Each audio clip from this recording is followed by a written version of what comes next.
Amazing journey that I'm on, and I think many of us are on. I got some things in my life, I want to know what they're about. I've been practicing your teachings for about 10 years. I'm a counselor. And the people that are coming to see me, I've been very happy. I'm becoming increasingly happy.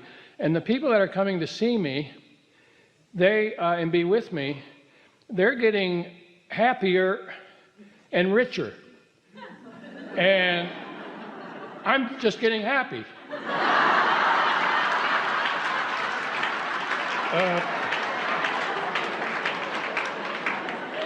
Now, the second thing I want to know what it's about. Do you believe that you have desire to be getting more prosperous? That seems like a burden. So there you go. So what we were going to point out, you made it so easy. What we were going to point out is that while you may have a desire for more prosperity, you undoubtedly, if it's not coming and coming easily, you've got some thoughts that you're thinking that are counter to that, like it's inappropriate, or it's not spiritual, or it's too much to maintain, or it would clutter my life, or it would step on my toes of freedom, or all of those things. You're right. And the second thing that I've noticed is I've been having this experience of my mind either going blank sometimes, and I forget this 10 years of practice of your material, or I'm thinking of infinity. And when I think of infinity, I just start feeling better and better and better. And I don't know what that's about. Well, a quieted mind puts you in the receptive mode. We're so happy to say this to you. You will hear it easily. Communication from your inner being, from source, does not come in words. It comes in a vibration that you translate into words or sight or emotion or impulse. We just want you to pay a little attention as this is happening over the next days, that feeling of blankness, don't misunderstand and think because words aren't flowing that it's blankness. Focus on the emotion of it. Focus on the feeling of it, because it's not absence of beingness. It's just energy that's flowing to you that you can translate in feeling. Esther remembers the first time she sat to meditate, and she quieted her mind, and they set the timer for 15 minutes, and she said, let's do it again. And they set it for 15 minutes, and she said, let's do it again. And she said, let's do it again. And during that 45 minutes, she felt completely detached from her body. Well, that was a communication. She was sensing the energy of us. And while she didn't have any framework in which to understand it, she was getting ready to be ready for all of these words. So just feel the satisfaction of what it is, and don't try to make it more than what it is, because you can't.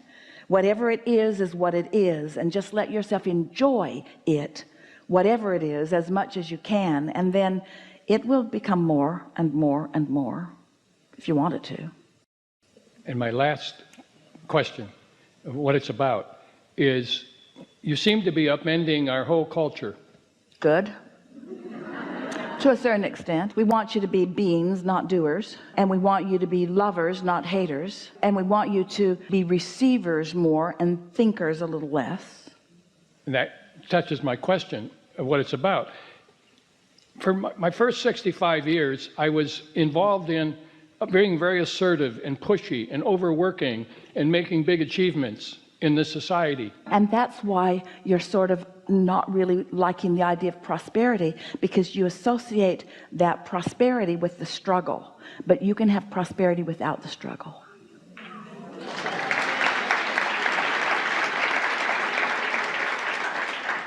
It feels to you like you paid too much of a price of not enough freedom, you say. So receptivity is the challenge for me, is to really embrace receptivity rather than assertiveness. Today's been a good day, but here's the way to look at it. Step 1, step 2, step 3. We haven't talked about this today like this. Step 1 is contrast causes you to ask. And in that step 1, you're doing a whole lot of thinking. You're comparing this to this. You're acknowledging that and that. That's really the thinking mode. Step 2, not yours to do. Source is thinking about it. Source is answering it. Source is flowing to it. Step 3 is you get into the receptive mode so that you can receive the answer to what you've been thinking about. It's the match to your thoughts. It's the positive match to your thoughts. So it sort of all comes together for you, doesn't it? We think that the takeaway for you in what's happened all day here today, and the thing that we want to emphasize with you most right now, is just pay a little bit of attention to whether you're thinking or whether you're receiving. But here's the thing. So when you think about conditions, you launch rockets of desire, and it sets creation in motion.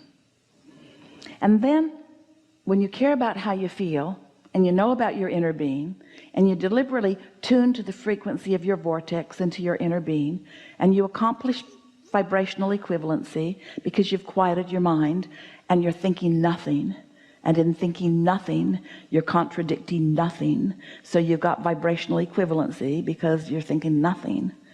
Now that vibrational equivalency begins to mature in your mind. You become the translator of this vibration, and that's when life really gets good. It really begins to feel fun. And once that begins and you add your thoughts to that, that's when you really begin to feel the hands in the clay deliberate creation that you came to live. So it isn't that we want you to stop thinking, it's that we want you to know when to press on the gas and when to let up on the gas. And so step 1, you're stepping on the gas and you're stepping on the brakes and you're stepping on the gas, and then when you get into the receptive mode, you're just letting it flow naturally. But once that momentum starts going, then it's time to get on the internet and make that phone call and find those 2 men in a truck and invite them over and make an appointment and think about that. And you see what we're getting at? It dovetails so beautifully when you let your mind meld with the mind of your inner being. That's co-creation at its best. You as an extension of source energy, but not a puppet on a string extension of source energy, the leader of source energy. Sometimes people will say to us, Abraham, I've been following you for 10 years. And we say, actually, we've been following you. You're the one mixing it up. You're the one asking the questions. You're the one summoning us. We're on the heels of the life that you are carving out, you see. Am I waking up from a dream? That's what getting into the receptive mode is. You could say you're waking up from a dream because you're gradually releasing the beliefs that kept it hidden from you. You come in and you're wide awake when you first come into your body, and then you meet others and you want to go back to sleep. And then they start trying to control you a little bit, and then you pick up beliefs that don't serve you, which sort of tamp down your enthusiasm for life. It quiets your interest in things, and then you reach this place where you're asking with stronger fervor and receiving with greater clarity, and it's a reawakening. We've been calling this the time of awakening. It's the time of returning to who you really are. It feels like now you can begin living the life that you intended to live. But you had to get hungry before you knew how much you wanted to eat. And you had to know what you don't want before you could know what you do want. And you had to live with negative emotion before you could know the preciousness of positive emotion. And you had to have some experiences of loneliness and despair because you'd pinched yourself off from your inner being before you decided, I will be in alignment with my inner being no matter what.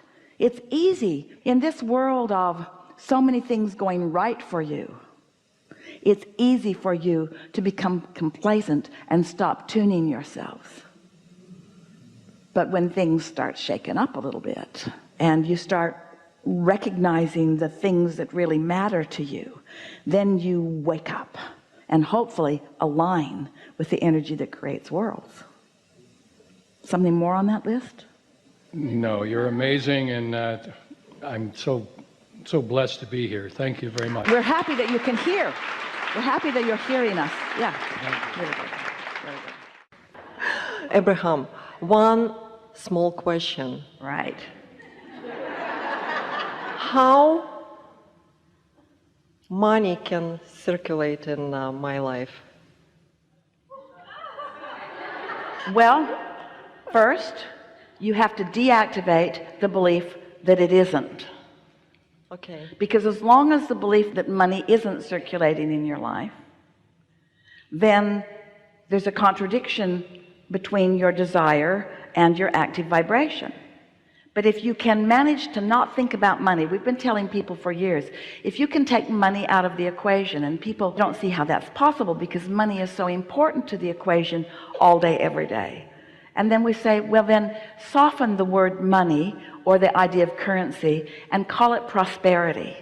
And then notice the prosperity of the sunset that you devoured, or the prosperity of the vitality that you feel, or the prosperity of this thought turning to a thing, the prosperity of this relationship with this person, or the way this cat feels while it's on your lap and your pet. The prosperity, there's so much prosperity that you can tune to. And as you tune to prosperity, then it will show itself to you in all kinds of different ways. But as long as you've got not enough money, not enough money, not enough money, not enough money active in your vibration, then law of attraction is going to bring you the prosperity in all kinds of other ways. And then you get really articulate. You're really good with words, and you say, why does prosperity come to me in this way and this way and this way and this way, but not that way? And we say, that's why. Because you get what you think about. Wow. So we started out today talking to you about the subtleties of vibration. But they don't always have to be subtle. As you tune to who you are and tune to who you are and tune to who you are, after a while, that's such a strong current that it's not subtle, it's dominant. And you find yourself in the middle of an old thought that you used to think, because maybe you're with an old friend who's still where you used to think, and that old friend is articulating what the two of you used to talk about together, and you hear the old sentiment and you think, oh, that doesn't fit me anymore. That's off. That sticks out like a sore thumb. That's not what I know. That's not who I am. That's not what's dominant within me. So what's manifesting in your experience is what's dominant within you. If you want to know what you're offering vibrationally, look around at your life, because it's an exact replica. And if there are things that keep replicating themselves in your life that you don't want, you've got to find a way to not think about them. But you can't not think about it, because when you say, I'm not going to think about it, you're thinking about the thing you're not going to think about. I'm not going to think about that anymore. I'm not going to think about it, and I'm not going to talk about it either, as soon as I just tell you this one last thing. I just have to tell you this one last story. I'll just do it in 16 seconds, but I just have to tell you this one last story about this thing that I do not want. Well, momentum just carries it. So what you want to do is find a way of finding the vibrational essence of what you do want. And the best way we know to do that is through meditation. Okay. Enough?